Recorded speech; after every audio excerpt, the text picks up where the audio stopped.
родители не тот, кто родил, а тот, кто воспитал. Признаться, нет желания. Я как бы не отвергаю это, но нет желания просто. Для меня это посторонние люди, поэтому я не стремлюсь к тому, чтобы познакомиться, как-то с ними общаться. С 6 лет до С 6? 12. До 12. 6 лет. Да, Кто они были? Ты их помнишь? их помню, да. Это мусульманская семья. Так. Как раз там же я учил татарский язык, учился в татарской школе. Это опыт для меня тоже, причем колоссальный. Поэтому я, как это правильно сказать-то даже, я не злюсь, и у меня нет ни ярости, у меня есть только благодарность тому, что они дали мне опыт. Опыт, причем в разных аспектах. В жизни, в семье. Потому что я знаю детей, которые прожили в детских домах, грубо говоря, прям с пеленок и до выпуска, и они не понимают, что это такое семья. Причина сложная и довольно-таки... Что ты чувствовал? Хороший вопрос, что я чувствовал. В тот момент было просто замешательство. И был немножко гневно от того, что многие взрослые не пытаются слушать детей. Мгм.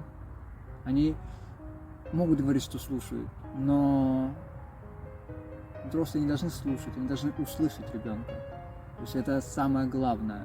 То, что слышать это одно, а услышать это совсем другое.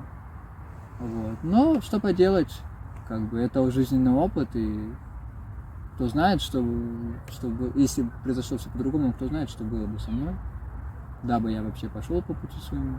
Поэтому все, что делать, все к лучшему. Такого не было.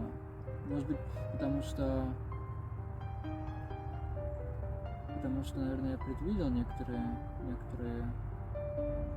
моменты и был подготовлен именно эмоционально, потому что, я предвидел моменты За сколько времени примерно это было?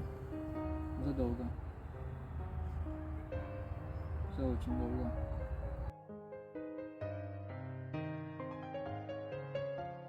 И так получается, что ночь, часа 2 или 3 ночи, и мне такая начинала пишет: как ты смотришь на то, чтобы мы тебя забрали? Я такой: так.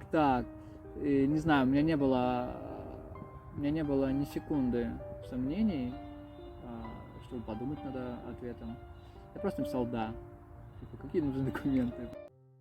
В любом случае, стесняюсь я, конечно, это постоянно, то есть, потому что я, бывает, хожу и вижу эти взгляды, то есть, да, это немножко бывает, выбивает из колеи, когда ты, допустим, идешь там своими мыслями, своими этими, и ты просто видишь это, ты это чувствуешь. Вот, да, это немножко, конечно, как это объяснить даже, не знаю, не то, что неприятно, а как бы ты тут идешь, а тут на тебя это, вот, и мне проще в этом плане, конечно, там дома посидеть, даже когда вот летом я гуляю, я не часто выйду в бриджах, потому что я понимаю, что будет. Мне проще надеть джинсы и пойти, да, это будет жарко, но при этом я ненадолго, если выйду, там, собака погулять, там, что-то, лучше надену джинсы, либо штаны какие-нибудь. Также футболки какие-то очень редко надеваю. Вот, и, конечно, у меня друзья есть, которые постоянно мне пытаются править мозги, типа: ты с ума сошел, все нормально.